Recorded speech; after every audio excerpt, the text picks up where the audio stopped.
लखनऊ के अवध महिला degree college में छात्राओं को स्मार्टफोन दिए गए हैं। इस मौके पर मौजूद यूपी सरकार के उच्च शिक्षा मंत्री योगेंद्र उपाध्याय ने जनतंत्र टीवी से हुई बातचीत में बताया कि योगी सरकार का लक्ष्य है यूपी के शिक्षा व्यवस्था को डिजिटल प्लेटफॉर्म के जरिए जोड़ा जाए। इसी के तहत आज स्मार्टफोन वितरित किए गए। मिशन के तहत लैपटॉप, टैबलेट और स्मार्टफोन का वितरण किया जा रहा है। इस वक्त उच्च शिक्षा मंत्री हमारे साथ मौजूद हैं। सर, इस स्मार्टफोन के जरिए आधुनिक को कैसे जोड़ा जा रहा है? सर, शिक्षक के तौर पर शिक्षा को तकनीक से जोड़ना, इसी के लिए जो नई शिक्षा नीति है उसके अंतर्गत योगी जी सरकार ने पूरे प्रदेश में 100 दिन के अंदर 9 लाख टैबलेट या स्मार्टफोन बांटने की वितरण करने की योजना बनाई है, जिसमें पूरे प्रदेश में वितरण चल रहा है। इसी के तहत आज अवध कॉलेज जो लखनऊ का प्रमुख कॉलेज है, यहाँ पर भी वितरण हुआ है। 500 छात्राओं को यहाँ पर वितरण किया जाएगा। सर, इसके सिवा क्या रोड मैप है सर 100 दिनों का, अगर देखा जाए तो? देखिए, 100 दिन के अंतर्गत जो रोड मैप है, पहला तो हमने बीएड की यानी अंतिम छोर पर बैठे हुए व्यक्ति जिसमें छात्र वर्ग भी आता है उसको राहत कैसे मिले हमारी योजनाओं से, तो बीएड में आवेदन शुल्क को 33% की भारी कटौती करके कमी करके एक उपहार के रूप में योगी सरकार ने दिया। अब दूसरे 100 दिन के अंदर ये 9 लाख बांटना। तीसरा जो हमारा संकल्प पत्र है, संकल्प पत्र जिसको राजनीतिक भाषा में लोग घोषणा पत्र भी कह सकते हैं, संकल्प का विकल्प नहीं होता। हमने जो उसमें योजनाएं बनाई हैं, यानी शिक्षा का सुधार, शैक्षिक वातावरण में सुधार, विद्यार्थियों का हित और शिक्षक हित, इन मूल बिंदुओं की परिधि में जो योजनाएं बनाई हैं। 100 दिन का एक रोड मैप तैयार हुआ है, एक 6 महीने का रोड मैप तैयार हुआ है, एक साल का। उसके अंतर्गत हम टाइम बाउंड काम करेंगे। सर, एक आखिरी सवाल, आपने कहा कि बीजेपी के विचारों से लोग प्रभावित हो रहे हैं। आज एमएलसी चुनाव में सबसे ज़्यादा जीत हुई सर, हाँ, ये तो जो आज ऐतिहासिक जीत हासिल की है भारतीय जनता पार्टी ने पूरे प्रदेश में, इससे साफ जाहिर है कि जनता भी बीजेपी के साथ है और जनप्रतिनिधि बीजेपी के साथ है। शुक्रिया सर। सर का साफ तौर से कहना है कि डिजिटल के जरिए कहीं न कहीं शिक्षा व्यवस्था को सुधारने की बात की जा रही है। दूसरी बात, जो एमएलसी चुनाव में बीजेपी को सबसे ज़्यादा जीत हुई है, उसमें भी कहीं न कहीं इसका इफेक्ट डाला जा रहा है। सहयोगी अमृत साथ में संदीप संगम, जनतंत्र टीवी, लखनऊ। आधुनिक दौर में डिजिटल का प्रयोग करके जिस तरह से शिक्षा व्यवस्था को एक प्लेटफॉर्म पर लाया जा रहा है, उसमें योगी सरकार का भी अहम रोल है। इसी के जरिए स्मार्टफोन और टैबलेट का वितरण किया जा रहा है योगी सरकार की तरफ।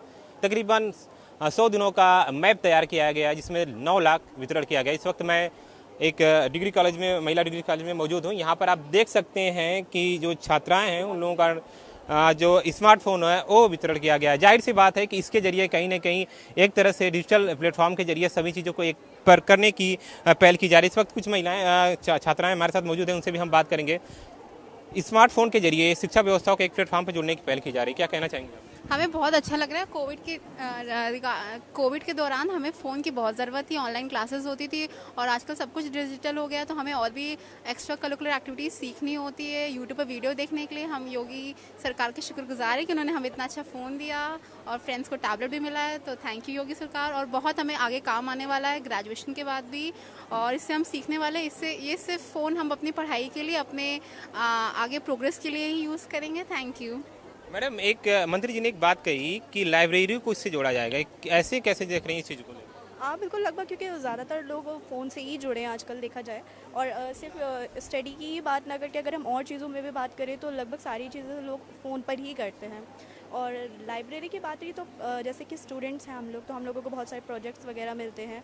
और कोविड के बीच में जैसे बुक्स वगैरह का इतना नहीं हो पाए, क्लासेस नहीं हो पाई, तो सब ऑनलाइन ही हुआ, तो एक तरीके से हम फ़ोन को अपनी लाइब्रेरी ही बोलेंगे, क्योंकि इसने हमारे बुक का ही काम किया है, बहुत सपोर्ट किया है फ़ोन ने। और ये फ़ोन देकर योगी जी ने बहुत बड़ा सहयोग किया है हमारी शिक्षा को और आगे बढ़ाने के लिए, तो हम उनको थैंक्स बोलना चाहेंगे कि उन्होंने हमारी शिक्षा पर ध्यान देते हुए हमें ये फ़ोन प्रोवाइड किया कि हम लोग और अपनी बेटर एजुकेशन को कर सकें।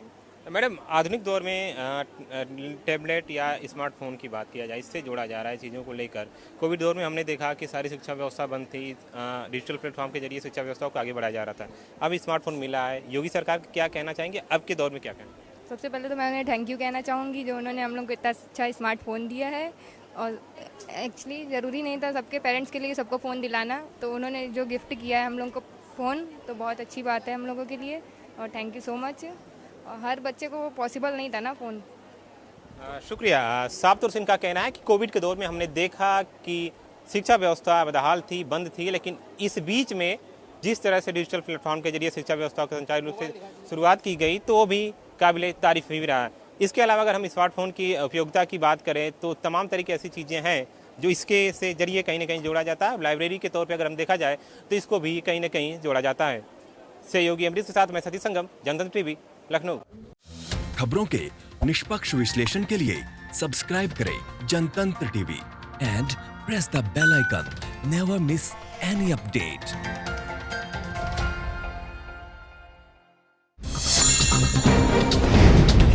डाउनलोड कीजिए जनतंत्र टीवी ऐप को, जो कि अवेलेबल है गूगल प्ले और ऐप स्टोर पर। अधिक जानकारी के लिए अभी डाउनलोड करें।